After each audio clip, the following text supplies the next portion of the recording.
জিসান তুমি আমাকে ছাইড়া যাও না।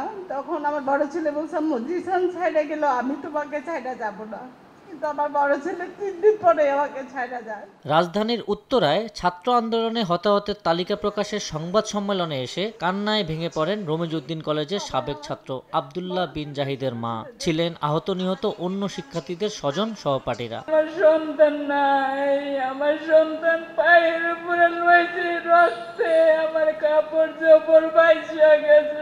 24 উত্তরা নামে সংগঠন আয়োজিত সংবাদ সম্মেলনে জানানো হয়, কেবল উত্তরায় সংঘর্ষে নিহত হয়েছেন 28 জন, আহত হয়েছেন 197 জন, এখনো খোঁজ পাওয়া যায়নি একজনের। অধিকাংশ নিহত এবং আহত হয়েছে মাথায়, উরুতে, চোখে, পায়ে, কোমরে, পাঁজরে বুলেটের আঘাতে এবং পুলিশ এবং ছাত্রলীগের লাঠিচার্জে আমরা অনেককে আহত নিহত দেখেছি। এ সময় হতাহতের তালিকা তুলে দেওয়া হয় জুলাই শহীদ স্মৃতি ফাউন্ডেশনের সাধারণ সম্পাদক ও মীর মুগ্ধের বড় ভাই মানবুবুর রহমান স্নিগ্ধের হাতে।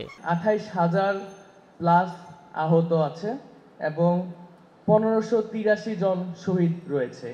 এই তালিকাটি এখনো চূড়ান্ত নয়, এখানে যাচাই বাছাইয়ের কিছু কাজ চলছে। নিজেদের ভলেন্টিয়ারদের মাধ্যমে ভেরিফিকেশন করে যে তথ্যগুলো ম্যাচ করতে পারতেছি সেই তথ্যগুলোর বেসিস করে আমরা আমাদের যে কার্যক্রম আছে সেটি পরিচালনা করছি। সংবাদ সম্মেলনে ছাত্র আন্দোলনে নিহতদের যথাযথ মর্যাদা ও আহতদের সুচিকিৎসার দাবি জানানো হয়। এ পর্যন্ত 717 জন নিহতের খসড়া তালিকা স্বাস্থ্য অধিদপ্তরের ওয়েবসাইটে প্রকাশ করা হয়েছে। সংবাদ সম্মেলনে জানানো হয়, জুলাই শহীদ স্মৃতি ফাউন্ডেশনের ওয়েবসাইটে যথাযথ তথ্য সরবরাহের মাধ্যমে যে কোনো সময় অন্তর্ভুক্ত করা যাবে হতাহতের নাম।